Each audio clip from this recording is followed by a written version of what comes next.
I love teaching, honestly, and sharing. So I'm an actor in LA. I've been out there for 5 years doing TV and film. So I know maybe tomorrow there's a possibility to Talk even more about that. talk more about that. Which yeah, I will definitely leave that to the side. But yeah, it's so I moved out there with the intention of pursuing TV and film specifically, and then but my experience with I and We Are and everything was like it was. At Gustavus, there were 3 moments that really stood out for me. One was studying abroad in India, which just highly recommend. You know, if you're ever considering that program, I'd love to talk about that. And then the next one would be I had an opportunity to be a part of Proclaim and KGSM, and those opportunities were very meaningful because they were very different in what they provided me. But then I and We Are would be the third one that was really, like, it made me realize that storytelling can actually change people's lives. Because when you do a show and then afterwards, not everyone stays back to chat with you. People will see it, and they'll never share with you that they're impacted by it, but they're still impacted by it. But those few people that will come up to you and say, how do I join I and We Are? That's the biggest compliment you could possibly receive. How do I join I and We Are? Is anyone in I and We Are? Sweet. Even if you're not, no biggie. But yes, so you know that power, that you're a part of that group. But when I saw I and We Are show, I wasn't like, I was like, wow, that was really impactful. I just remember, I don't remember anything super specific, but I just remember like, I've never seen a show that talks about social issues like that, you know, and so that hit me. But then I just kind of, you know, by the spring year of my freshman year, there's a girl I really like, Mandy Tino, and so she invited me I and We Are, and I was like, of course I'm gonna go. But then, that clearly didn't work out, which was fine. But I stayed in I and We Are because I was like, oh, these are people that really care about not just acting. Like, I think when I was there's a huge push of, it doesn't matter if you're an actor at all. If you're passionate about social issues, you will automatically become an actor because you'll want to share your own story. And so, Laura Pierce was one person I remember, like, not an actor at all, super intimidated, didn't want anything to do with the acting part. As soon as she started to share her story, then she was like, oh, can I be in this sketch? Of course you can. And she was fantastic at it. It's funny when you have a passion, how much that overrides any fear you have of acting or of just being in front of people in general. So it transcended acting for me. It wasn't just about acting. And so, yeah, and that was the first time I ever did improv, was in a social justice theater setting. So later, now I teach improv, I perform all the time, at least once a week out in LA, and I mean, that's comedic improv, but now having a backdrop of dealing with social issues, it's funny how often it comes up in comedy. It comes up all the time, because the truth is funny. It's like a basic comedy 101, the truth is funny, and that's why so many things have social issues attached to them, because it's just like Key and Peele. If you haven't seen Key and Peele, Key and Peele is the best example of activism that I can possibly share with you, because their sketches are funny, and they deal with social issues all the time. A lot of times with race, and the way they deal with it is fantastic. Yeah. So then, basically, I and We Are. I remember it's so much fun to team up with someone and work on a sketch together. Chris Bacon was one of the first people I ever worked with. And Chris Bacon, you know who this guy is? No, but that's I'm right. hoping to get him. Yeah, he's, I mean, unbelievable. Musician. We teamed up on a sketch about religious differences. Like 2 roommates, very simple sketch of 2 roommates. One of them was like the overzealous Christian, the other one was like the overzealous atheist. Who were just like, you know, talking trash about the other one, you know, and you're just like, wow, these 2 people are like so extreme. Like, but then at the end of the sketch, it just kind of wraps up and being like, hey man, wanna go to the cap? Like, so like, it doesn't matter, you know? And so it just, it exposes these stereotypes, these extremes that people maybe think, maybe they don't always say, but they think them. And so that was one of the first sketches that I wrote, which was very, like, it was fun. And it was great to see your work being done, and, you know, yeah, so that was great. I think a show that mattered the most to me was we did a show just dedicated to body image. I'm a guy, I don't have body image issues. That's my thought, first initial thought. Boom, don't have body image issues at all. Never really thought about body image. And then through the process of hearing other people's stories, I was like, oh, I'm 6'7", I've got a big nose, large abs apple, like, body image has affected me. Just because it hasn't affected me the same way, you know, like the stereotypical way of like, oh, you know, people think I should be thinner, you know, or, you know, I need to be stronger. Like, those are that was the gateway to thinking about deeper rooted issues. And so it was a monologue show talking about body image, and it was so amazing to hear so many different perspectives on stage. And so, yeah, I mean, I got teased growing up based on how I look. That's a body image thing, you know, and so it's exploring, like, that is the moment I learned there is no topic that I do not have an experience with. And my experience is valuable, just as valuable as everybody else's, and that story needs to be told just like everybody else's story needs to be told. And so that was super impactful and empowering. I'm thinking, like, okay, I have a story to tell. I have a story to tell. Like, even race. Being a white male, I don't directly deal with race as someone with a black female deals with it. But I still deal with it. It still occurs. So that's you know, then that was exciting. When I was in IMER, I felt like I was the guy that always brought up politics and religion. You know, things you shouldn't talk about. And so I love doing that because I always felt like at Gustavus, you know, it's a Lutheran campus, but then the people I interacted with a lot of times weren't Lutheran or Christian, and when I did interact with that crowd, he was very like, I don't know, it's like this two different worlds. I'm just like, why? Why can't there be in conversation, you know? And at least at the time when I was in school, it was a big deal to be like, you know, if you're Christian, you assume they do not like homosexuals. Boom. So like, I never forget, one of the IMER members who was gay, like, asked me, he's like, I'm gay, does God still love me? And I was like, are you kidding me? Oh no, oh no. And so I was like, this story needs to be shared so that people can wrestle with it and deal with it, you know, whether it's whether it's Christians, non-Christians. But since that was such a passion point of mine, was the religious aspect. There was like, let's talk about this. Fatima, remember Fatima, she shared, this is, you know, 9/11 had, you know, it had been at least, I think, 6 years, but there's still obviously perceptions about Muslims going on. She shared this beautiful model. Fatima was not an actor. Again, another one of those non-actors who just shared something that she had passion for, and it was so powerful.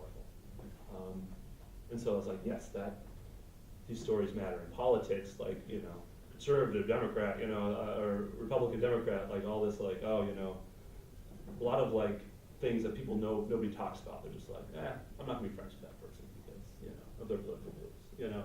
And so like those are the things that I wanted to expose and bring up and say, okay, let's talk about this. So yeah, I wrote sketches in that realm. A lot of it weren't used. A lot of them weren't used. I think that was a good experience of just like, not everything I write is golden. Not everything I write is appropriate for the show.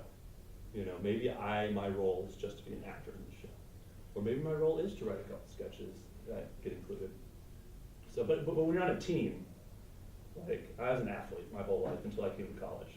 I became an actor. So, so I just think of everything in team, you know, dynamics and vernacular. So when you're on a team, yeah, no one can always just like, no, I was on the JV basketball team here when I was a sophomore. It was an interesting experience. Everyone wanted to shoot. Everyone wanted to impress people so they can get on varsity, right? That's what's difficult about being on the JV team anywhere, is everyone wants to impress. And I realized at IMER, it's not that. No one wants to impress someone with their story. You know, even in acting, you get wrapped up in like, I want to be the lead. I want to be the lead.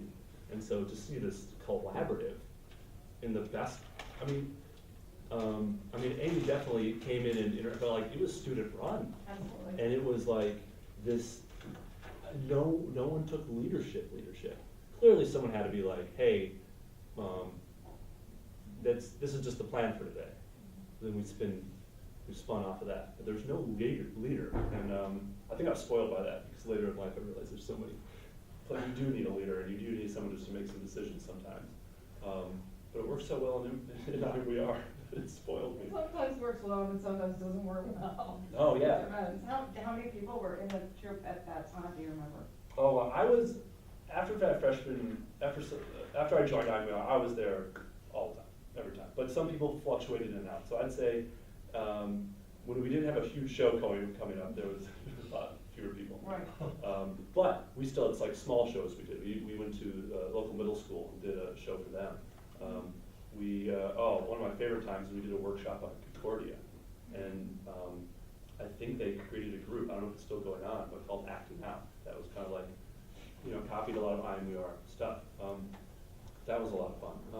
So when we didn't have a big show coming up, we would branch out to these other small opportunities, or just doing like a take back a night. I don't know if you still do a show every time, but Take back the night. yeah. So there's just like, it's just these smaller shows, and it's actually, for me, it was more fun to work in a smaller group, just because it's easier to get things done.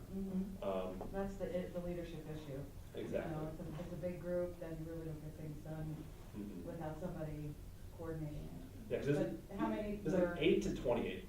Yeah. I'd say, like, sometimes you had a room full of like, and some people were there to check out.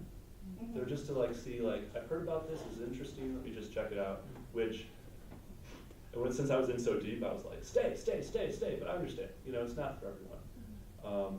But I'd always encourage people, just like, stay more than one time. Go a couple times and just get because people care about each other. And we care about the issues, like, that's the underpinning. Because there are plenty of different opinions. Oh man, there was arguments and there was hurt feelings, and that's life. So if you care about someone, you're gonna go through, you're gonna punch through that.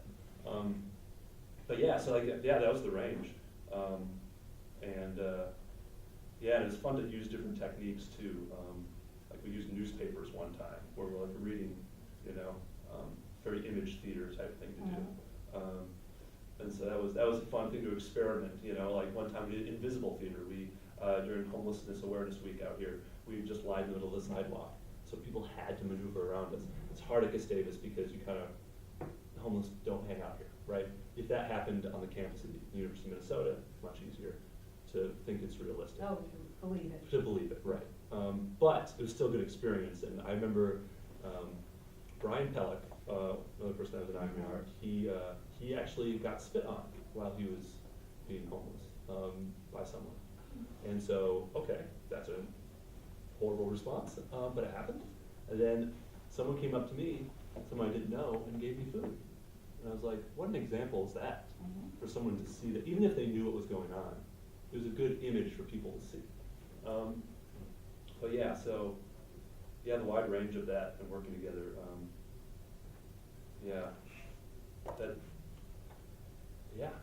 I don't know. I'm thinking, let me transition just into how it plays into now. Yeah. Then, because I could talk about IMVR, honestly, for the whole class. I could. So many great moments, so many great learning experiences. Like, that's the first time someone told me mulatto was an offensive term. And I was like, what? Alyssa Paris Gilbert, never forget it. She said that, she just shared her story. Not that I used that term necessarily, but I just thought, that's an okay term. Never considered it. And it's things like that that change you. You're changed too. You're not just out there to change everybody else. I guess that was important to me. If I just think, I'm gonna get on my high horse and teach them a lesson, that's not gonna change them, And so I think it's willing to be changed yourself too is what makes it so powerful. Like that happened occasionally where there was a sketch where there was like a realization by the hero of the sketch to be like, maybe I'm the problem, And those are fun to me too. So Laftivism. How I even discover, so go out to LA. I want to keep this momentum going. IMVR, something like it. Kristen Kiken is out there, who now has changed her name. Kay Aston, which is a thing, Kirsten's hard to spell. That's weird. She gets it misspelled all the time, so she's like, I'm changing my name. Anyway, but she was an IMVR person. She was a couple years ahead of me, so she's definitely someone I looked up to and was very dedicated to IMVR. And I went out there, I was just like, hey, Kirsten, we should start up something, out here that's IMVR, and she was just like, Michael, I can support you 100%. Right now, I need to focus on living, having a job, and pursuing acting. If something opens up, I would love to join. So I was like, okay, thank you for being so honest with me, because that, you move up to LA, you do have a priority. you go out there to be a TV and film actor. You know, I was at a spot where I had, I had just moved out, so I was like, I got a little funds that I saved up to go, so I was just ready to jump in. And so I kind of was like, all right, I'll put that on hold for a little while. Put that on hold, and then just mention it in conversations here and there with actors to see if they're interested. Usually, always an interest, honestly. They're always, oh, that's really cool. Like, acting with more of a purpose behind it. That's great. What a concept. Yeah, yeah. Unfortunately, a lot of actors in LA are super flaky because they're there for themselves, right? And that's what I've been struggling with even the last 5 years. Of like, even having your own website, michaeljsielaff.com. It seems so like, look at me, look at me, look at me. Yeah, so I started like saying, you know what? I'm just going to hold a social justice theater workshop in my apartment. So I did. A couple people showed up. We explored ideas. Every time I hosted a workshop, people showed up and it worked. But getting people to commit, nearly impossible. Kind of put it on hold for another year. Then I started teaching improv classes. And I started building up, people liked me as a teacher, and so I just kept doing it. And then eventually I hosted improv classes at my apartment. And then I started thinking, okay, people are coming consistently, regularly. Social justice theater, here's a chance to like slide it in there, back door. And so I did, I created something called Thrive, which is just an idea of like sharing knowledge. And so like I have a friend who works at Disney, and he's an animator, so he shares his knowledge of that. And then someone else came in and they shared like how to hustle in LA. Like, so they're just sharing their skill set, just free knowledge in my apartment. And so I was like, great, well let me share my knowledge of social justice theater. People would come and they would enjoy it. No consistency. A lot of people were intimidated, and I realized they were intimidated because one, no one goes to LA for theater. Two, social justice, that term scares the crap out of a lot of people. It's politically charged in a lot of ways, and so people are scared of social justice and theater. Not a good combo. So I was like, socially aware performance. So I changed the terminology. And I also incorporate like spoken word poetry. It's not just theater, it's like all sorts of mediums. So I was like, all right, socially aware performance. And people came, but still, it wasn't like, socially aware still has like a tone of seriousness. So basically I was talking to a friend of mine, Corinne. Corinne's very blunt and honest. Thank you for her. She's like, Michael, it's not I don't believe in that, but I work 9 to 5. I have a tough day. I don't want to go in the evening into something that's going to bring me down. Like, I know it's important to think about these things, but I don't want to feel bad all day, basically. And I was like, but you didn't give it a chance. There's comedy involved. Like every IMWR show I've been involved with, it's like pretty 50-50. Maybe 60-40. 60 more dramatic, 40 comedic. And so I explained that to her, and she's like, well, maybe just focus on the comedy. Whoa. Light bulb, complete light bulb. So then I started Googling. I was like, funny, socially aware. I had every combination. But then I was just like, oh. And then I thought I was super clever. I was like, ooh, laughtivism, like activism, but laugh. Oh, I'm so clever. Like no one's ever heard of this. And I Googled it. There's a TED Talk about laughtivism. It's new though. So I feel like I'm getting on the ground floor. But yes. So just a couple principles of laughtivism that I just want to share because I think they're. Oh, you're gonna have to plug in the audio cable too. Oh, It's great. hanging down from- Great. Sweet. I'm just gonna look up. There. All right. This is my sloppy note. So, but yes, this is the TED Talk. A little more in depth, but let me just break it down really simply. Laughtivism does 3 things that are really important. Is one, humor melts fear. As you can see, I wrote it up there. It's right there. And I just thought, like, okay, Key and Peele does a great job of this. Race is, conversations about race are difficult for a lot of people, and they are fearful of what people don't know. And therefore, melting this fear is really important. And how do you do that? Humor is a great way, because you're vulnerable. Your guard is let down when you laugh. And so there's great, like Always Sunny in Philadelphia is probably one of my favorite examples of that, because they talk about taboo topics all the time. They don't care. And so they talked about abortion as on one of their episodes. And basically Charlie really liked this woman, she's pro-life, but he didn't care, he's just like, okay, you know, like, cause I don't think he believed in that, but he was like, whatever, I like her, that's the most important thing. Then he was just like, oh, she's not giving me any attention, and they're at a rally.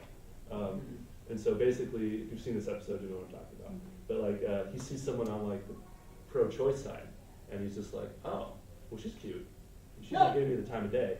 So it's like, screw this, I'm going over. For some reason, there's a giant fence in between them. He literally climbs the fence and gets stuck on the fence. So he's on the fence, literally, about this. And I just thought it was a genius way to talk about like a really taboo topic that really people are passionate about in a lot of ways. And humor melts fear. Humor melts fear. Second one is, and I thought this is really interesting that he said this. I didn't expect him to say this in the TED Talk, but humor makes your movement look cool. It does.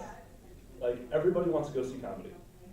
And that goes back to what Corinne told me. He was like, I just don't want to be like brought down, you know? And it came from an honest place, you know?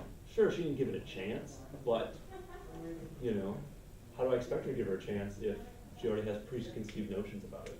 So, makes your movement look cool. Humor creates a huge dilemma for your opponent. So, The Daily Show, Colbert Report, those are good examples of like, they are using satire. They're using satire and they're saying, hey, this is what's happening. Are you kidding me? What just came out of these people's mouths? You know? And so they expose things in that way. And in that show, I don't think necessarily everyone feels the need to respond, but people have responded.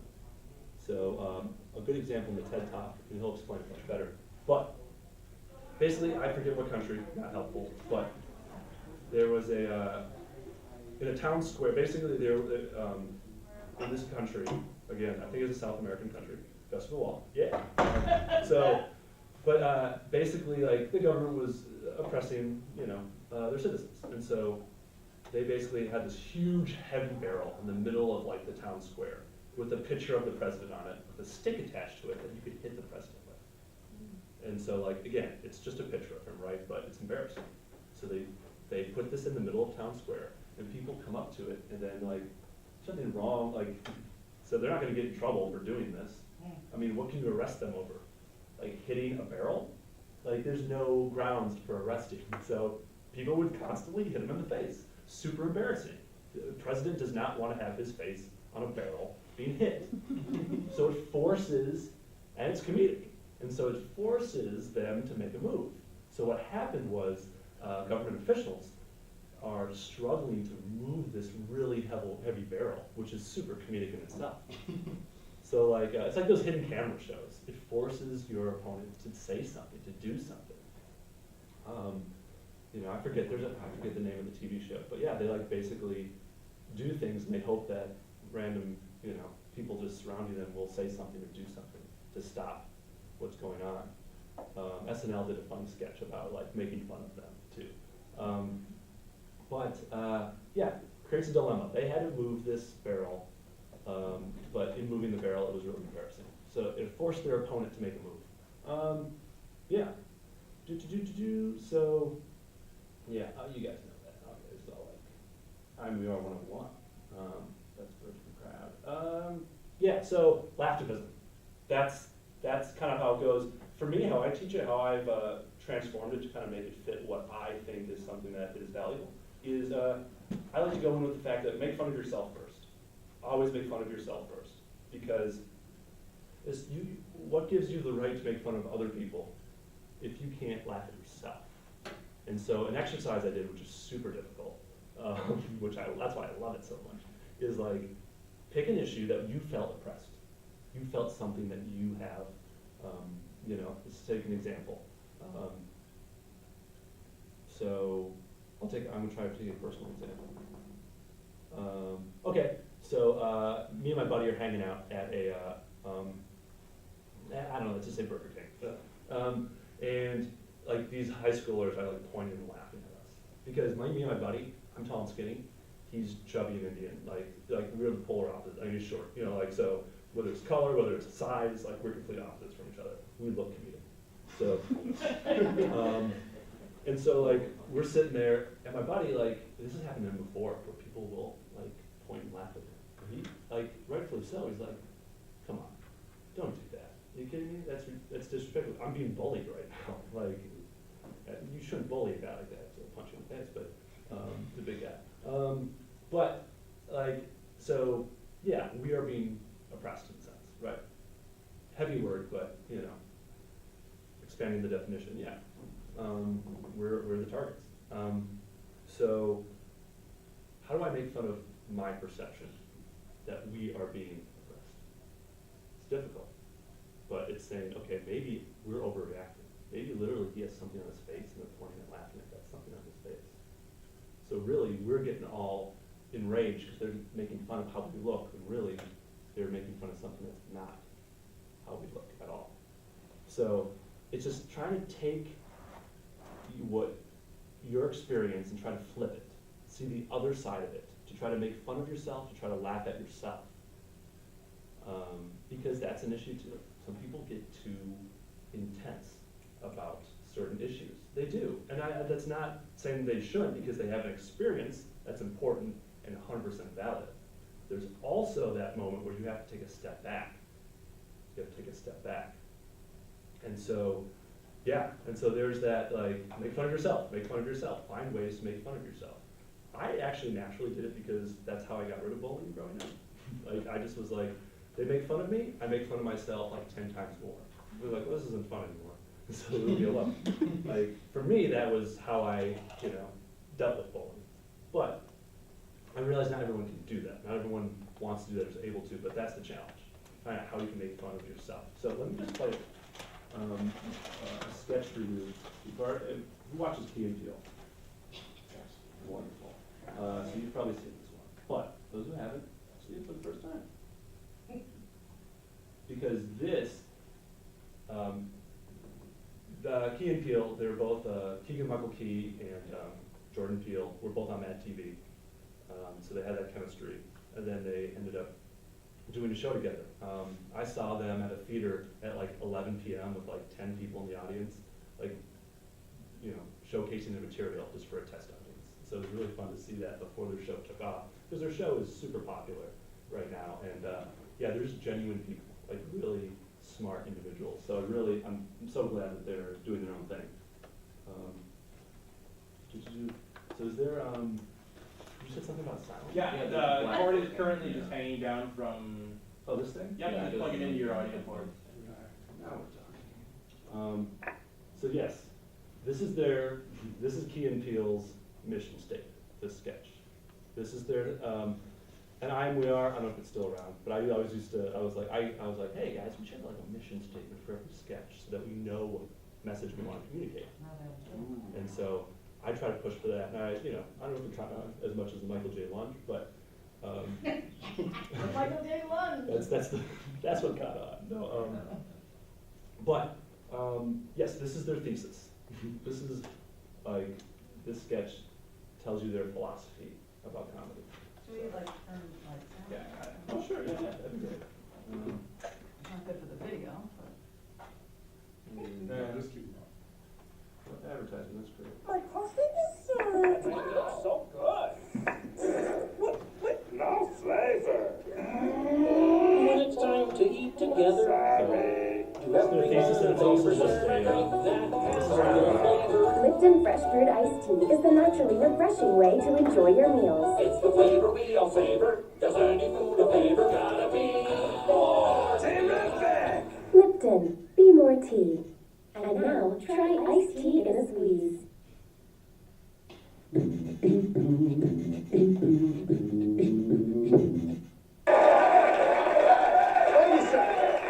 All right. How's everybody doing? All right. And you guys can all hear me okay? Yeah. All right. I know this guy can right here, boy. This guy's ears are so big, he's laughing at jokes from the Yuck Yuck Club all the way on the other side of town. All right. Yeah. And you, sir, you're doing okay? Right. And you're getting enough to eat. Oh, is that even possible? Thank you, sir. Folks, I'm sorry. I'm going to get everybody tonight. Nobody is safe. I'm getting everybody. No, they'll love the sketch. It kills it. Except for you, sir. I'm going to leave you alone. just like your date did tonight. Hello! All right. Okay, who's next? Who is next?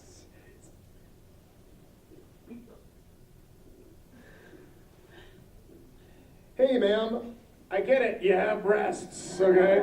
Jeez, man, look at this chick over here. Her cleavage is giving the Grand Canyon an inferiority complex. You skipped me. Who's talking right now? Do me. Yeah, hey, man. Look at that pink shirt you got on there. Wow, where'd you get that? QueerT-shirts.com? It's in support of breast cancer awareness. I'm gay though. Okay. Go for it. I can take it. Oh, yeah. No, hey, yeah, don't you worry about that, man. Gloves are coming off. Okay. Right there. What's with the 3 drinks, man? We alcoholic much? This is my pain medication. Because he is in pain. Right now. Make fun of the birds. Make fun of the, what did you say? Because here's the problem, sir, is it's really dark in here, and, sorry, are you burned? Because I can't make it out. Thanks so much, ma'am, for illuminating him. Thank you. That's, I appreciate that.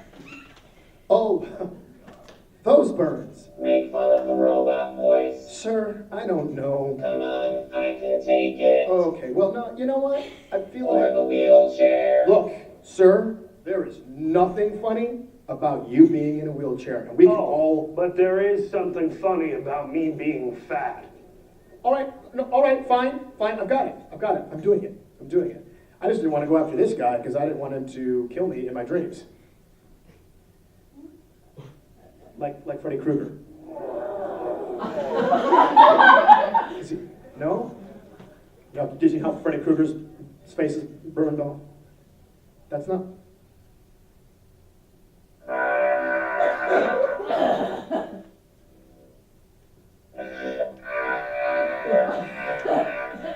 You ass. He said he could take it. That's what he said. I thought I could, but I can't. How does this on me? How do we even know if he's crying right now? Well, I don't know that sound. It just sounds like an electronic sound. Are we... Your tears. They burn. He said he could take it.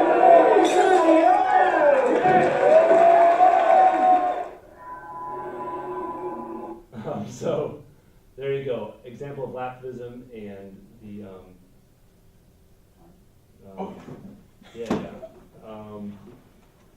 sweet. But yeah, and I'll show some other examples too. But their thesis being is that no one's off limits. As soon as you say someone's off limits, then you're coddling them. You're basically saying you can't take it, which is an insult. And so, like, if there's this freedom, and this is their philosophy, you know, which can be borrowed or adapted. I think for me, there's a little bit of adaptation. Some people's, their stories are so fresh that you can't expect them to get there yet. So that's important to acknowledge. Michael, is the message of this sketch that no one is off limits? And so the juxtaposition is, he is kind of like the crowd cannot take it. But the guy saying, oh, but it's okay to make fun of me. You know, so if he says no one's off limits, no one's off limits, but I think at the very end it reverses to talk to a different crowd, to say, are you able to take it? I think it's a challenge to say, are you able to take it? Because he said, do me, and then he does him, and then it's like, oh, I can't take it. I thought, one of the lines of, you know, I thought I could. Right. But he couldn't. Which, again, I think this is a great conversational. It is. And at its best, I think IMUR at its best is asking questions. Right. Is asking questions rather than telling people what to think. And so this is a good example of asking a question. First of all, can you take it? First of all, are you someone who's, you know, maybe leaving certain people out because you feel uncomfortable talking about an issue? Well, let's deal with that uncomfortability. then. So yeah, so I think this sketch can bring up a lot of different questions for a lot of different people. I've interpreted it as saying, hey, I love it because kind of like there's no villains, like no one's purely evil, right? So like how do you balance it out? How do you make them a real person? Yeah, there's definitely probably an oppressor and an oppressed, right? I think that definitely happens. But then there's this like, well, okay, the comedian makes a good statement, you know, of like, you said you could take it, you know. And the audience is with him. They're completely with him. Like, oh yeah, you're making fun of me. I have a good sense of humor about it. But then they feel like, oh no, they're so worried about someone else that, you know, they start acting in a mob mentality. So I don't know. There's a lot of different questions brings up. But I don't know what you guys think. What do you guys think? I've been talking a while. I think this is really interestingly debatable. It actually brings me back to a moment in high school that's just like definitely not in like the same topic field, but we were playing like kickball or something, and I ran up and I kicked the ball, but then I like fell because I tripped over it or whatever, and then I just started laughing because I thought it was funny, and then everyone else started laughing. Well, then like the next day we played kickball again, and one of the other people in my class went up, kicked it, and fell, and then she just sat there and like started crying. We were in high school, like, and stuff, and like, so everyone else was just kind of like, oh, and then nobody laughed, and like, it was just like a really awkward, like, air, you know, in the room, and it's just kind of like, I don't know, like, this makes me think of like the person being picked on, like, will either give you permission to laugh with them, or to, like, make it really just like, or like take away that, or like make it more serious, you know, and so it's like the guy, when he reacted so like hurt, like that gave the rest of the audience the, oh wow, this really isn't okay. But like if you can like laugh at yourself when someone else is picking on you, then everyone else is like either hopefully gonna positively laugh, or like, you know, like, I don't know, that's what that got me too. I think there's a point like, so I think, so past experiences with people who, so like if I'm talking to Thomas and we're joking around and he makes a joke about me being black, I'm gonna laugh. But if it's Sam and I've never talked to him before and he says something about me being black, I'm probably gonna hit him, like, personally. So I think it like, You hit Sam for other reasons, though. well, that's because I know Sam. I wouldn't just go up and hit someone I don't know. Proves your point. Yeah, it's a point. We have a mixed metaphor going. But yeah, so I think like it's just it's hard because like what she was saying with, I don't know, it's just like you said, it's so fucking confusing. There's so many different like ways to like going into a comedy club and like choosing to pick on people, and you get that one person that's not okay with it, that you don't know. Then it sends this entire era of like, okay, well that was fucked up. We have Thomas, Sam, Maria, and what were other people? I think it goes with the principle of Schadenfreude and being able to laugh at other people's pain until it's you.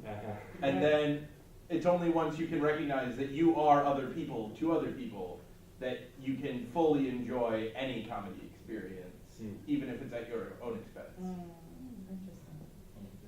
I think one way of looking at just the specific sketch, I think, is almost like an experience and how hypersensitivity can almost kind of backfire on you. They used a very extreme example with the guy with the bird face, but when he tried to like coddle to the person in a wheelchair with the bird face who's a breast cancer supporter and gay, then that almost like hurts him in the long run, both as like a comedian and as a person in the eyes of the group, just because he's like.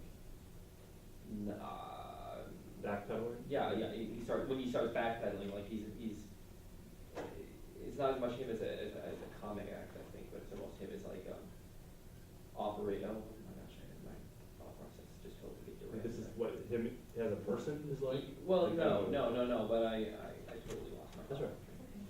Maria. I guess for me, like, my biggest question is, like, where do you draw the line between, like, humor and, like, offensiveness? Exactly. And I know one time in one of my classes, you know, sometimes we joke around about, like, certain things. But, like, the moment that you, like, joke around about, like, rape culture or, like, slavery, then that's, like, whoa, don't go there. So it's just kind of like, well, how do you know what to joke around about and not to joke around. We ran into this the other, we were doing a sketch, and like the suggestion was, so we'll try to take really serious topics and try to make them comedic. Try to find, again, not making fun of the issue, making fun of how can we find comedy within this so that we can spread awareness about the issue. So one thing that came up was sex trafficking. How is sex trafficking funny? Well, the issue itself is not funny, right? But what happened is we were just improvising. This is the power of improv. Is you can try things, throw them out, and maybe they don't work, but you're trying them out. And so what happened was in the sketch was there, I was playing like the guy who was buying children for sex trafficking. And the kids were so annoying, like they were just acting like kids. And they're so annoying that I was just like, I can't take this anymore, and I leave. And I'm just like, I can't do this.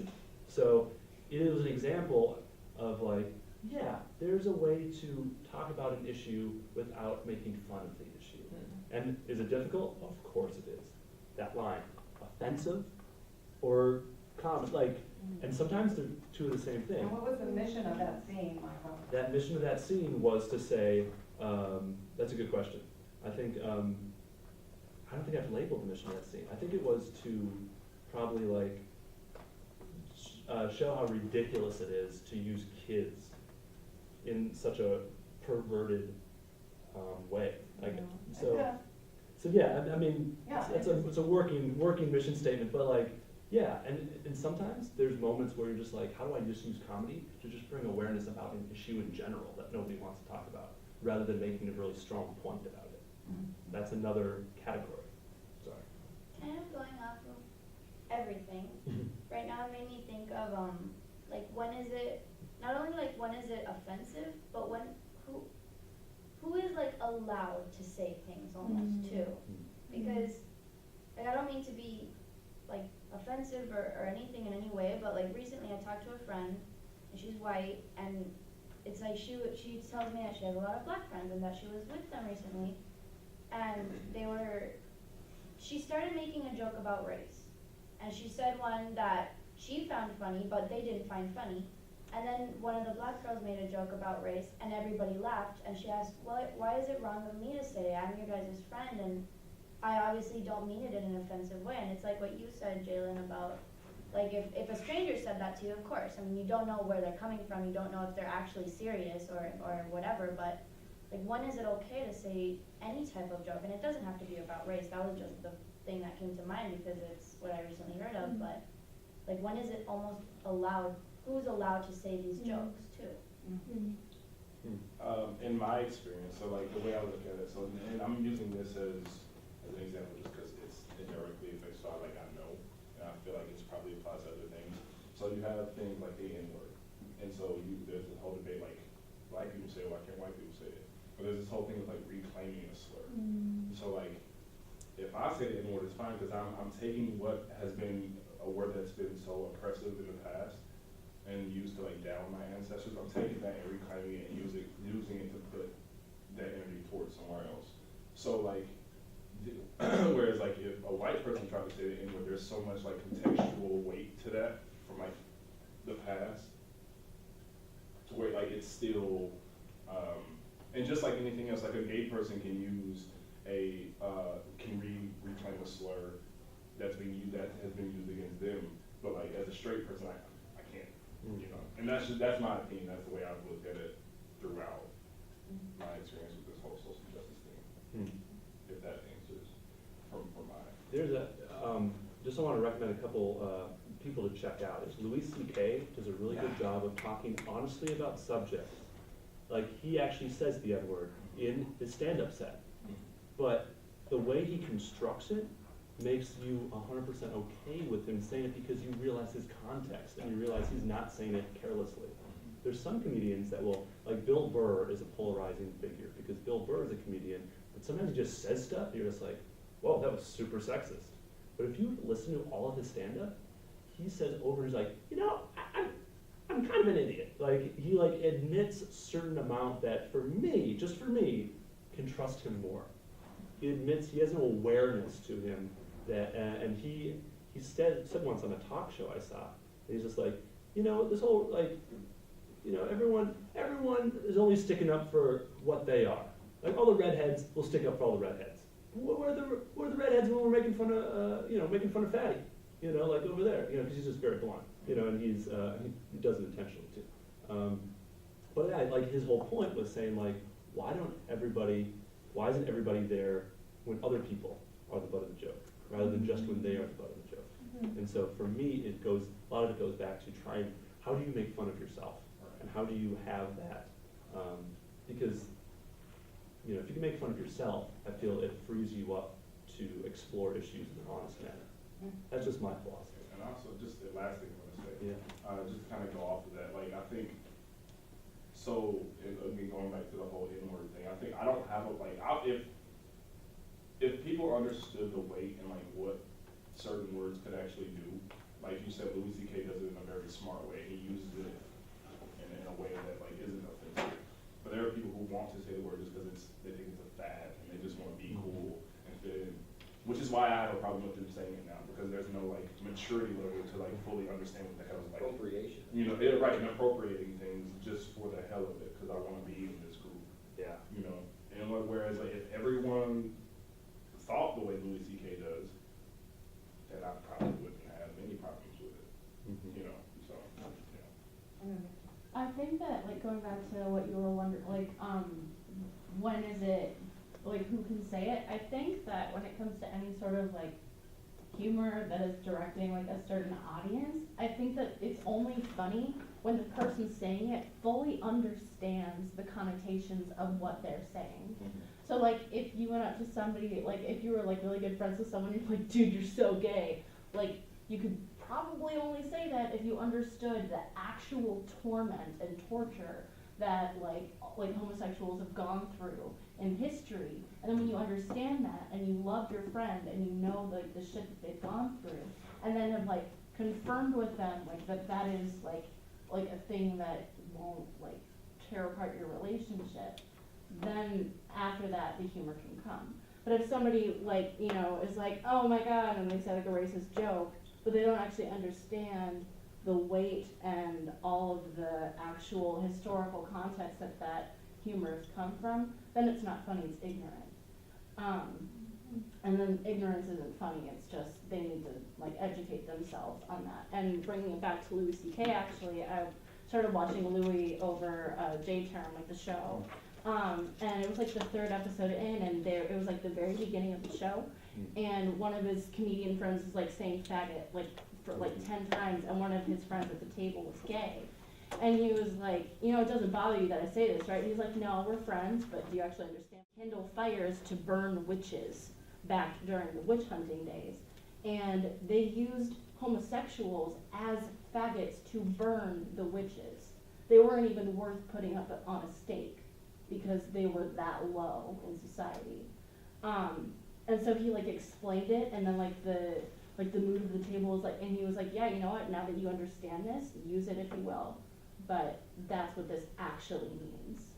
And so, like, when you understand, like, what you're saying, then you can figure out if humor can be found and who you're saying it to.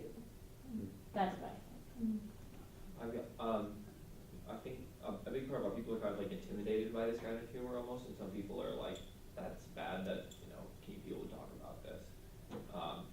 It's because, like, people are really afraid to, like, they're not afraid to put on a face and say the right words and be politically correct, but people are afraid to express thoughts and whether conscious or subconscious thoughts that they actually have in their real life. And I feel like there's an air, just a general air of, like, if you say the right things, you're fine.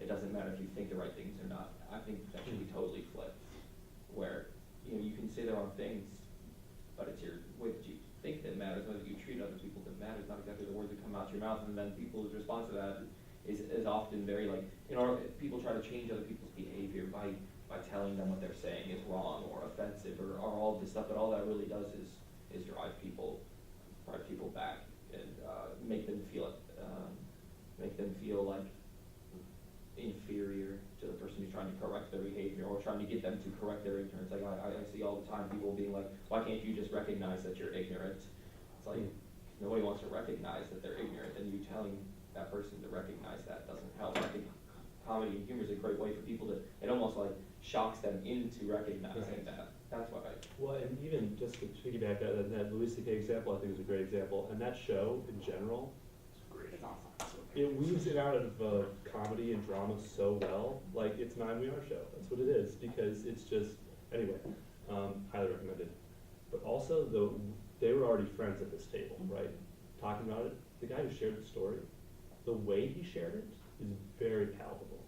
Because he shared it almost out of love. Like, hey, you know what, I'm not gonna stop you from saying the word, you know, but know what it means. And like, the way he said it was like, now that's something that's easy to listen to no matter who you are, you know, and I think there is maybe how you say things, how you express things, puts some people on edge. And rightly so, I would say. If you're yelling at somebody saying that they're doing something wrong, why would they want to listen to you? It's true, so yeah, and that's just, I mean, that's almost just communication, you know, in general. You know, and I think comedy can be that communication for a lot of people. I mean, I do this once a week, you know, and explore an issue. I mean, we have got 100 sketch ideas that will never be done, but we have these ideas of how we can talk about these issues. And yeah, because just like Always Sunny is like, who really wants to get into a serious conversation about abortion? You know, or just like pro-choice, pro-life, like, you know. So, but if you present it in a comedic way, like, oh, it loosens people up and say, okay, maybe this taboo topic is something to think about, to consider. Anyway, yeah. Because everyone's different. People need a little quick bathroom break. 5 minutes.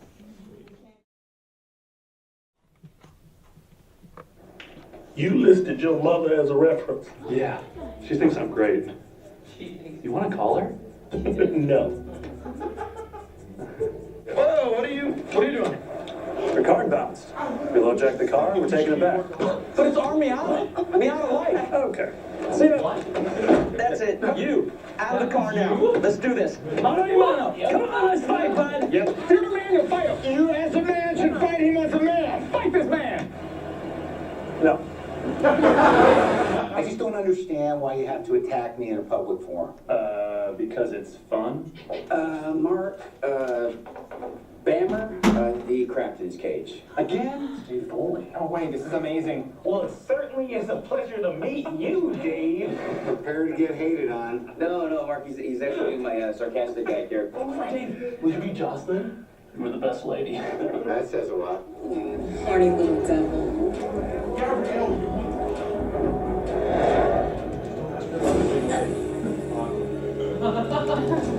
You got to kill her? Yeah. The only other 476 I'd installed before was in Langley. That's why here in Burbank. If it's above my clearance, I don't ask questions. Neither should you, Todd. Just making conversation. Don't. So what shows was all of that? Oh, Recognizable one, but I literally was thinking when you first came in, I was like, he looks like he would be a workaholic. yeah. I literally, oh my god. Yeah, it was fun. I knew I was on the Mindy project and I got cut out of it, but Anders was on it, and so like I met him. I didn't know who he was at the time. Just a really nice guy. Didn't even say he was on Workaholics. He just said, "Yeah, I write for a TV show." Durs. Dirt. That's Anyway, super cool. I'm glad to hear that. I'm glad to hear that. yeah, Mindy, not so much. I didn't know. Really? She's like her character on The Office. What about Kimmy Schmidt? What about, what's her name? Allison? You weren't. Now I'm name dropping. Yeah. Did you get to meet? No, but the girl from Kimmy Schmidt was on the Mindy Project. Shut up. Sorry, this is cool. Oh, Kimmy Schmidt. Oh yeah, I even met her. Ellie Kemper. Yeah, Ellie Kemper. Okay, and if you want more of that kind of I'm in tech. conversation. I'm in tech tomorrow. No, me, But other conversations too. Hey, let's grab one. you're gonna talk about, yeah. So yeah, this is another Laugh-In example. Different tone entirely, but it's by a sketch group called the Birthday Boys. So they're on IFC. If you ever want to check out their stuff, they don't do like Key and Peele does a lot of Laugh-In stuff.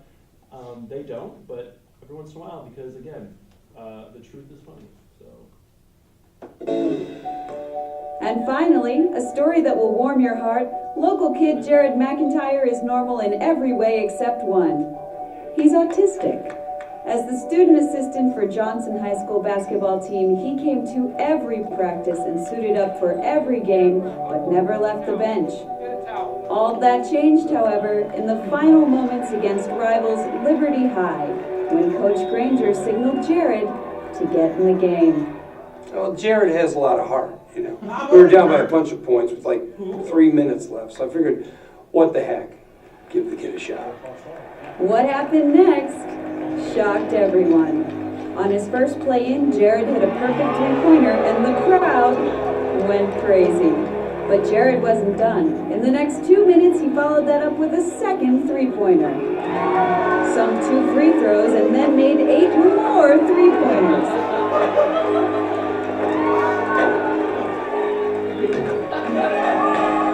He even attempted a slam dunk, which he made, leading his team to a crushing 37-point victory. I just did what I thought was right. You know, the kid deserved a chance. I mean, forget how the game turned out. He inspired everyone. He had autism? Well, how do we get some of that from my players? He crushed us. He crushed our spirits. You let the kid have his moment. Now, get him out. Put him in the locker room. Let him do the laundry or whatever he does. Yeah, everybody loves Jared. It's great to see him make those shots. Why doesn't he play more? Jared graduates this year, and a roving college recruiter was shown tapes of him at work. We asked about the super kid's chances of playing college ball, and he had this to say. Well, Jared's got a big heart, a ton of heart. And he hits every single three-pointer clean. It's insane. But, no. He can't play college ball. I mean, because of the autism, he couldn't handle the course load. But Jared gets straight A's, and he's in AP Math and Science. Huh. Well, there you go. I don't know. Just when he joined the team, I was told that he was autistic, so I guess I thought that I shouldn't. I don't know. I just thought he was special, so I should let him play less, or maybe I should let him play more. I don't know. I'm a substitute coach. So let's hear it for Local 7's Kid of the Week, Substitute Coach Granger. So that's one of my favorite sketches. Because this is, I think, a little more clear of a mission statement, if you will, of like, just because you have autism doesn't mean you can't do a lot what society tells you you can't do, you know? And so... How many of those stories have we seen now? Like, very self-congratulatory after a point, you know? I've got an experience with that to share, if that's okay. Okay. Is that? Yeah, no, is let's that just I gotta go use some back time? I have before. So one of my super good friends was like in the news. She had Down syndrome, and she was elected homecoming queen, that kind of thing. And she was in the newspaper for that. But almost, first of all, it was awful because like some of the people that worked, I mean, they were her acquaintances, but didn't really talk to her, like trying to pose like as her best friend for the paper. So the people that actually had been her best friend for her entire life kind of almost got pushed out of the frame in order to like make room for the people that wanted to be in there, or you know. But then also it just kind of reflected her in a light that it was almost disrespectful to the person. It almost like it objectified her as like this like a trophy of like of tolerance or something like that. When actually it's like, I mean, it's KG, like she's great, but she doesn't need a front page, you know, be on the front page of the newspaper to recognize that. It's not like that suddenly made her super great before that. I've always kind of hated those kind of things. I mean, she was super happy, and that was awesome. Like, good for her. Like, wait, good for you. But there's the way people react. Like, oh, that is so great. Like that condescending and everything. That's the word. Good for her. Yeah. How long have you been holding on to that? That's the word. Condescending. Yeah, you know, and this is just in general, this is a subject that doesn't get talked about a lot. Like when you think of social issues, because you know, you talk about what you know and what you experience. And so unless you know someone who's autistic, you know, maybe that story doesn't come out. or unless you know someone with personal experience. So I think this is one social issue that is rarely talked about. And I think that's why this is one of my favorite sketches. Is because finally someone does it and they do it in a comedic way. Done really well, yeah. So, yeah. I don't know if anyone has any thoughts, but I got two more to show that I'd love to just. College humor has actually got a lot of them. They've stepped up their game in the last 2 or 3 years. Yeah, a lot. Anyway, just FYI. So what show was this one from? The last one we just saw? Yeah. Birthday Boys. It's a sketch group. Yeah, sketch comedy. And Bob Odenkirk does a lot of stuff with them. So cool. But they were a group at a theater in LA called UCB. So I don't know if you heard of them. Yes. And they're that's what Amy Poehler helped start and stuff. So yeah, the LA branch is exploding. That's the theater to be a part of. Groundlings is kind of being pushed aside compared to UCB. Really? UCB's yeah. I'm an IO guy myself, but I just prefer how they teach. Hutcherson Dormitory. It's my new baby, which makes you the mother of my baby. A friend of mine is in this one, so she's the girlfriend. But ads. Who does advertising? You should get ad block. I should get ad block.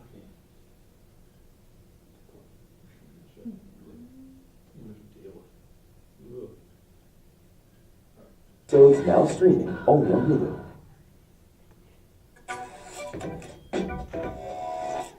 Do men treat you like an object?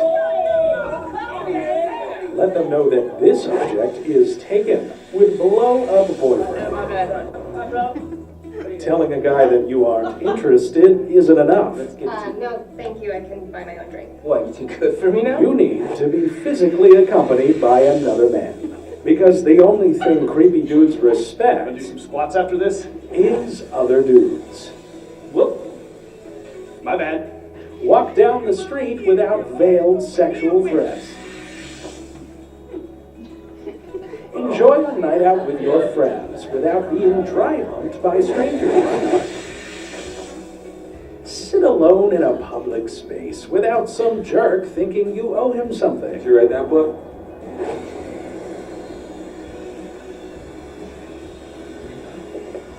The fact that this product exists is horrifying, but the world is horrifying. Why aren't you smiling, sweetheart? Well, it's not so bad. Just trying to get some work done. Wow. I didn't realize you were so uptight. That's why there's Blow Up Boyfriend. Want to shut them down? Just blow it up. My bad, bro. Yeah. My favorite line is, because the only thing other guys respect are other guys. Because a lot of times it's true. And it's sad it's true. The fact that this product exists is horrifying. It's horrifying. Because all the guys, if you look back, they didn't say anything that was super aggressive, in a sense of it wasn't hey babe, get over here. What they said was realistic. And so I think that's really important in IMER sketches or whatever. Have dialogue that really is realistic, because the realism is enough. You don't need to go to the extreme of stuff unless that's the point of the sketch. And so that's why I like that. Just like this next sketch. If you listen to the boyfriend, what he says, yeah, it's pretty realistic. But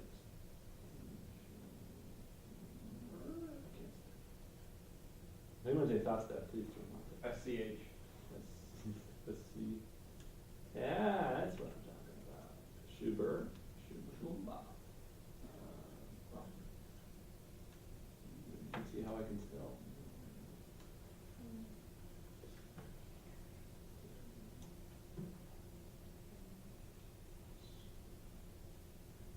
And this is an example of taking a really serious issue and making comedy out of it. So. Here we go. Whoa. Yeah. No. Oh, this shit failed. You suck. Oh, Oh, you're so close. that was close. need to know. Yeah, okay, well, just let me switch my character, because you will ruin my rating. There we go. Now, it's just like Call of Duty, except the gameplay is way more realistic, so. Oh, cool. I can be a girl. Yeah. Knock yourself out. I'm gonna grab us some beers. Oh, she's cute.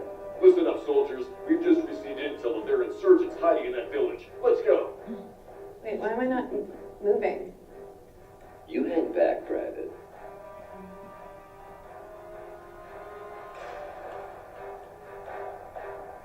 Wait, what? No. No.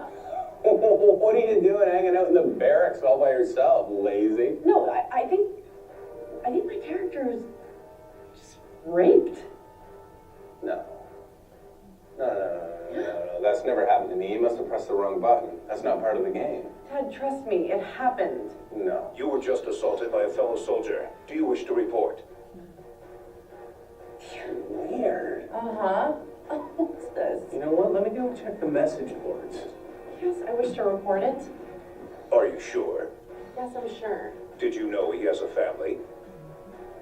No. Does that change your mind about reporting? No. What? Level 25, unlocked. Oh my God. It's just like a ton of paperwork. Okay. This is great. Have you seen this picture of the big fat Japanese baby? You're supposed to be checking the message boards. Oh, yeah. But you gotta see that picture later. Paperwork complete. Welcome to the Pentagon, soldier. Good luck. Watch out. They're attacking your character. There isn't even anyone around me. What were you wearing? Be a team player. Occupational hazard. You gotta go along and get along. Character assassination complete. Attention, soldier. Your attacker was found guilty in a military court. Yes! Finally, thank you. But his commanding officer chose to reject that decision, so he is now back on active duty. What? They can do that? What the is this game? Your f***ing stupid military bull. Hey, language, be a lady. This is insane. Why would anyone want to play this? Look, I checked the message boards and it doesn't say anything, so obviously you did something wrong. It's probably best you don't play. Okay?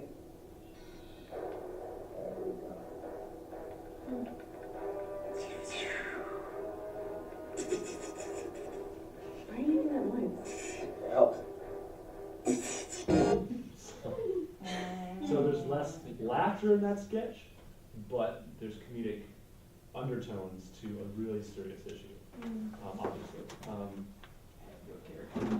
And my favorite, I'm just sharing my favorite parts of these sketches. I'd love to hear yours, but is the boyfriend. Because the boyfriend the whole time is patronizing her very subtly. Like in comparison to what happened in the video game, yeah, it's not like as that, but like, so he's just like, be a lady. You know, like these just like small jabs that are like, whoa, like. Or doesn't believe her. Right, basically. and doesn't believe her. So like, he's the key to this sketch. He's what makes this sketch work. The video game itself is this like, this is a horrible video game, right? But so, I don't know, that's, because I think what he says a lot of times is like, the parallel is very well crafted. Amy Schumer, again, is comedic, is fantastic. Watch her sketches. But yeah, I don't know what you guys thought. I like the line, your character is under attack. Right. Really well. Yeah, then after that it's like, you know, what were you wearing? Occupational. Yeah. These are things you actually hear. These are real examples. Yeah. Just something different about was just like at the very beginning, him not thinking she could play, she was a girl, you'll ruin my rating. Yeah. And then she chose to choose the girl, he's like, oh, good luck. Right, yeah. And then all the other stuff that they just kind of just kept stacking up the entire way through. That he didn't even notice that the screen, when he came back, said, you have been assaulted, do you want to press charges? And he's like, oh, I'll just go check the message boards. He sees it and he's like, you must have still done something wrong, because there's nothing about it by these other random people on the internet. Never happened to me. Right, yeah. Kind of more like blaming the lady too, like pressing the wrong button or something. Like, Yeah. you cannot play this game, it's boys game. He's kind of like, possession the dead is a boy game. And if there's nothing on the message boards, that implies that no one else chose the female character in the first place. And then, because if they did, then they probably would have gone through the same thing and posted about it. But because nobody's posted about it, that implies that nobody chose the female character. Or if they did, they played it and they got blamed for not playing it right, and then they just didn't post because they played it wrong. And he's still playing it after. Like he's like still playing Right. it. You know, I never thought about that. Well, He continues to play it.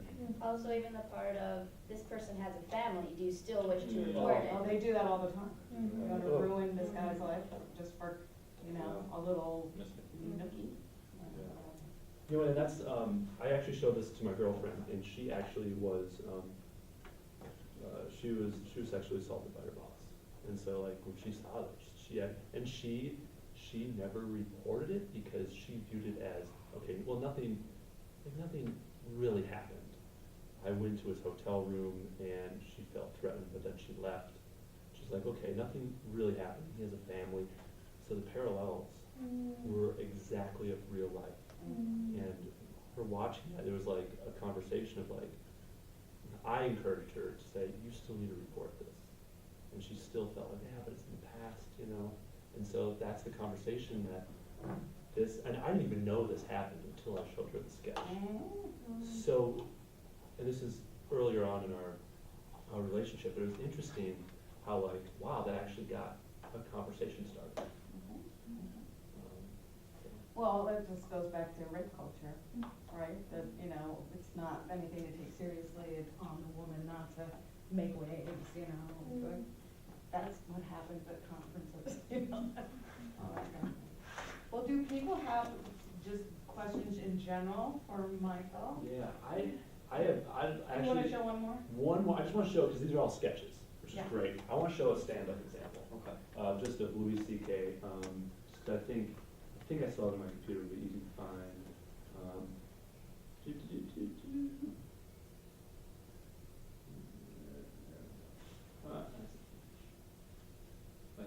There we go.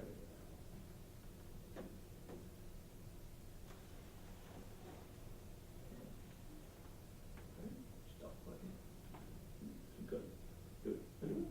Double finger click? Two finger.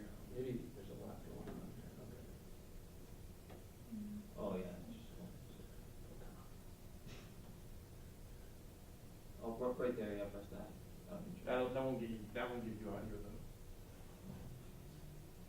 I always have too much stuff open on my computers. Yeah, your task bar is pretty full.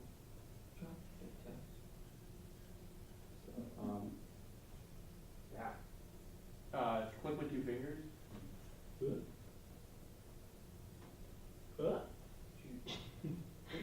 There's also, as far as in this realm too, like stand-up sketch, there are improv forms that can really be explored. I don't know how much you're into improv, but so I don't want to. Gotta get back to it. But yeah, 'cause there's some fun forms where you like take a social issue, and that's so the backdrop is serious, but then let's use it for comedic purposes in a sense, and just to explore things.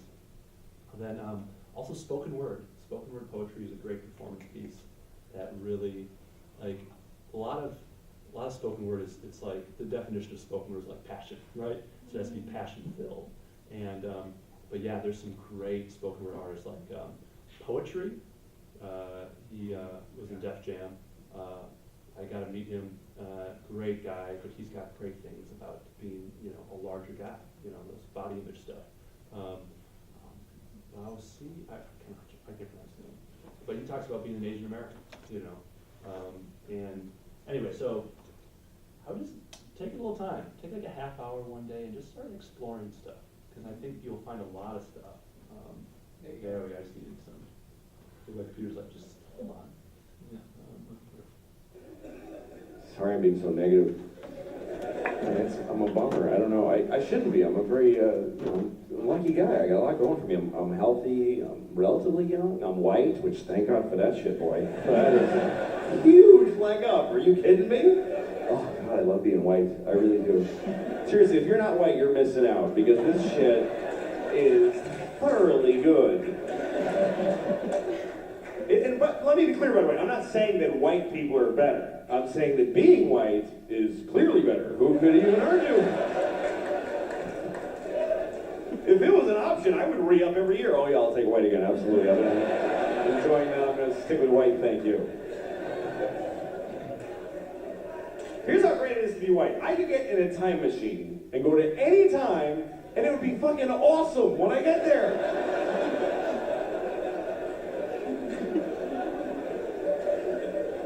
That is exclusively a white privilege. Black people can't fuck with time machines. Black guy in a time machine's like, hey, anything before 1980? No, thank you, I don't want to go. But I can go to any time. The year 2, I don't even know what's happening then. But I know when I get there, welcome, we have a table right here for you, sir. Thank you. Oh, it's lovely here in the year 2. I can go to any time. In the past, I don't want to go to the future and find out what happens to white people. Because we're going to pay hard for this shit. You got to know that. They're not going to just fall from number 1 to 2. They're going to hold us down and fuck us in the ass forever. And we totally deserve it. But for now, whee!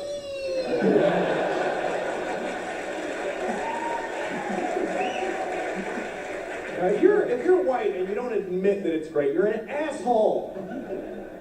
It is great. And I'm a man. How many advantages could one person have? I'm a white man. You can't even hurt my feelings. What can you really call a white man that really digs deep? Hey, cracker. Look, ruined my day. Boy, shouldn't have called me a cracker. Bringing me back to owning land and people. What a drag.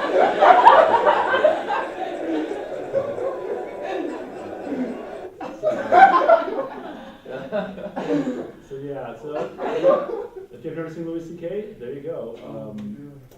Yeah, he's got a great bit about like Native Americans. Like we knew they were not Native. Like we knew they were not Indians. Like 5 minutes after we got there, and we still call them back. But all of that just is grounded in truth. I mean, it sounds like he's talked like just spitballing, but he wrote this stuff down. He's practiced it, so this is very well orchestrated. But yeah, that's stand-up. And I know like Chris Rock's got some amazing stand-up about talking about race. Hannibal Buress, like, I mean, he's the guy that really outed Bill Cosby. I mean,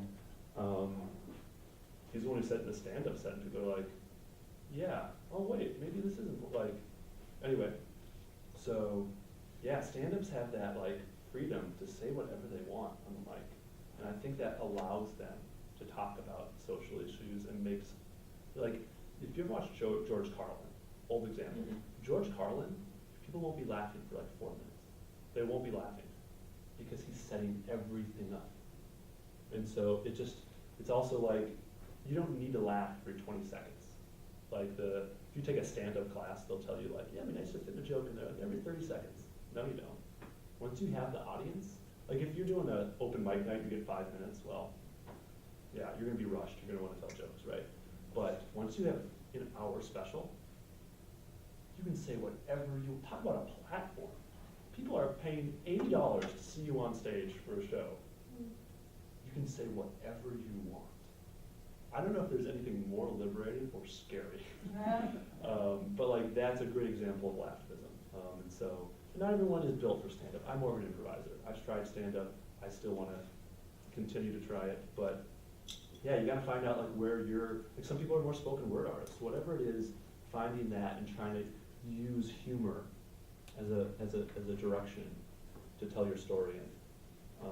Yeah, I'd love to hear what you guys have to say or questions or whatever. I mean, yeah, people sure have questions. Nikki has a question. Bringing it way back to the beginning of what you were talking about, when you did the homelessness week awareness thing, at that time was there an FTS that focused on that at all? Oh, right, thank you. No. Okay. I don't think so. Yeah, so there's a homelessness FTS now where they do a sleep out. Okay. So for a week or for 4 days or whatever, we have to do that. We actually have to like not go back to our rooms. We have to sleep around like visible areas on campus. I don't know how much sooner that is, but I just want to let you know that like that exists now. That's great.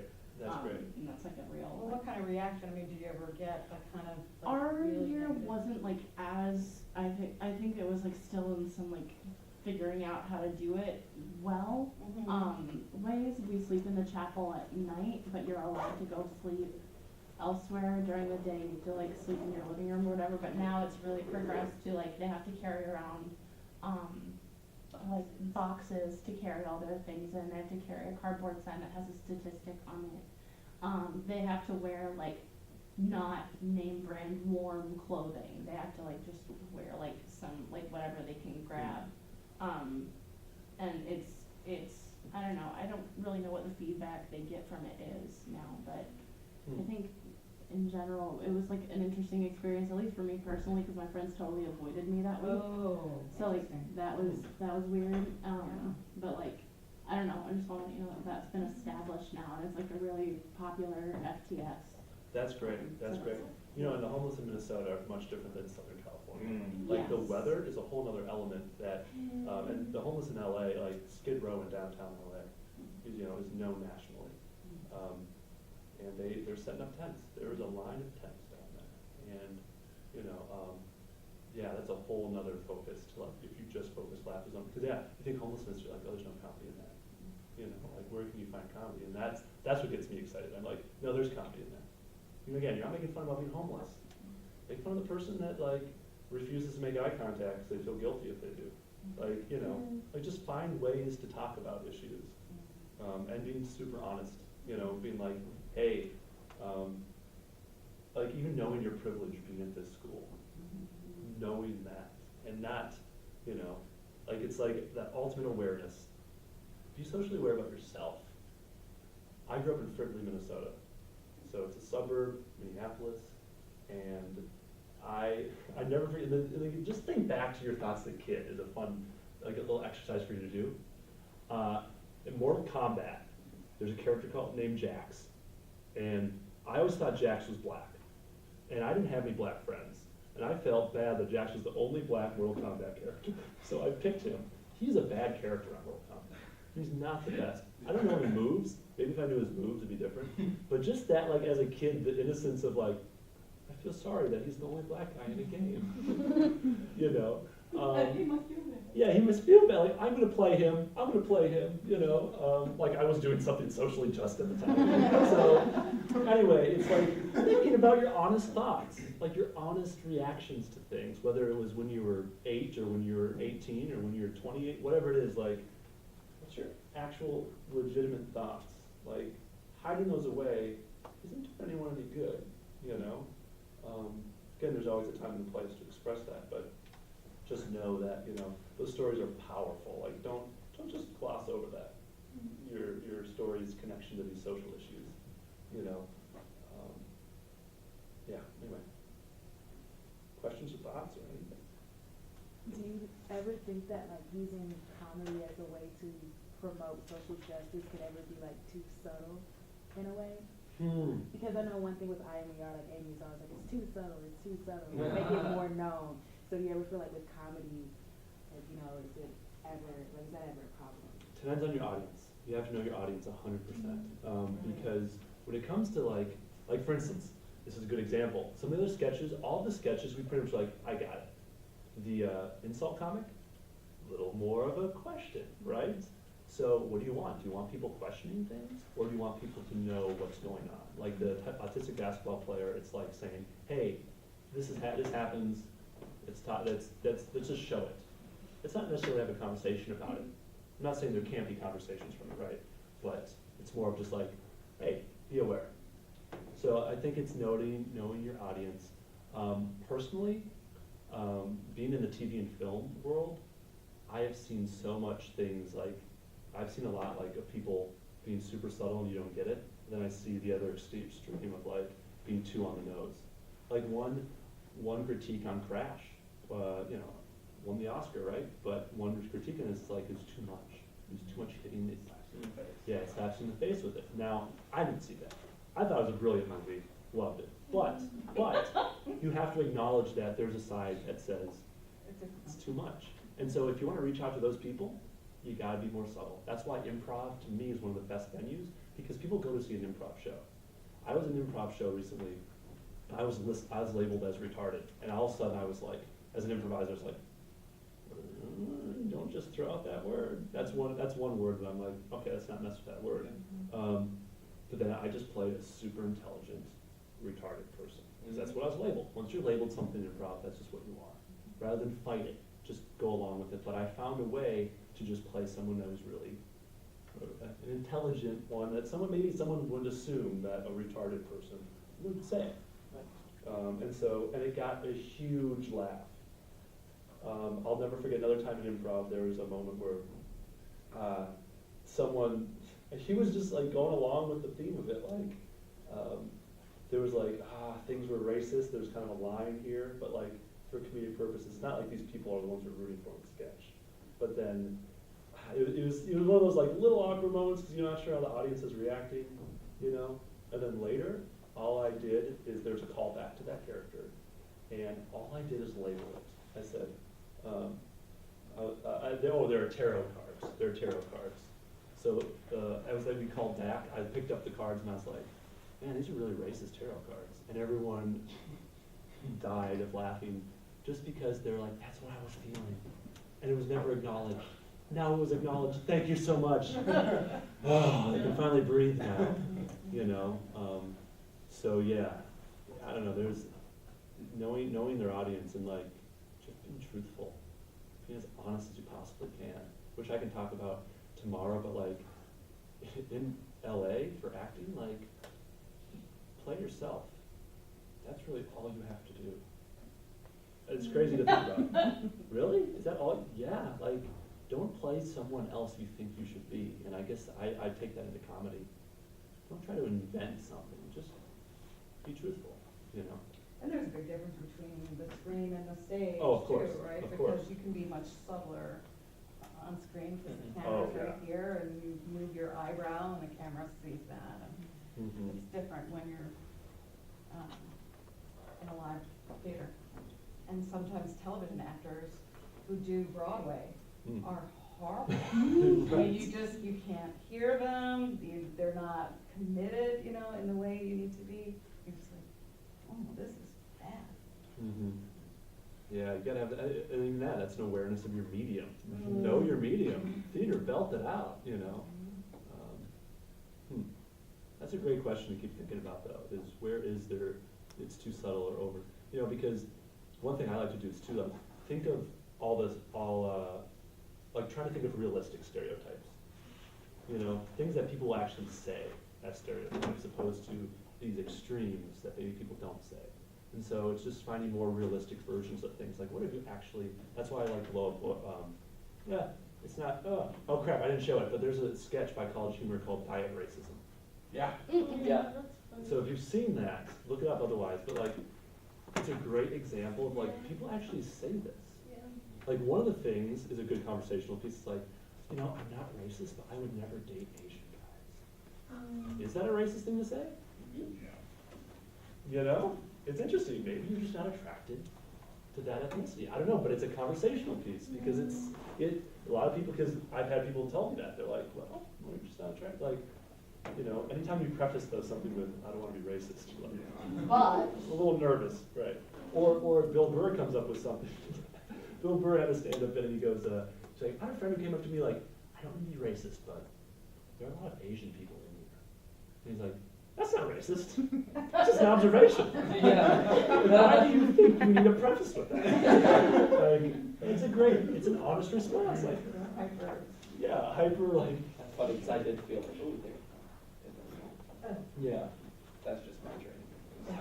Last question, everyone's wrapping up here, but. Yeah, we're coming in on the last couple of minutes here. No packing. I just can't wait for 10 o'clock though. Yeah. So at 10, Michael J will be at the IMAR. And then for Friday afternoons. There'll be tea from 2:30 to 3, and then at 3, Michael today will talk more about making it in LA and his trials and tribulations and successes and commercials and guest starring roles and so forth. Wait, is that like a workshop thing? Hmm? Is that like a Yeah, I workshop? mean, it's still a question and answer-ish thing, right? On Friday afternoon. Yeah. Where is it gonna be? Well, it's scheduled to be in the black box, but we'll probably all troop to a room that has a screen. So I'll figure that out. But spread the word about that, because we're only just getting the word out about that. And Michael, at one point you were saying you wanted to give an improv workshop, but I don't know, like, when anybody would really be able to do that. I mean, you are gonna give a workshop tonight. Of course, yeah, which improv will be a part of it, right? Good. Yeah. But yeah, I mean, that was also kind of a last minute idea, but yeah. All right, group. Yes, we're having people from the bystander team here Tuesday. I have told them that we will have something to present to them. All right, this is a significant part of your grade. I hate saying that, but it is.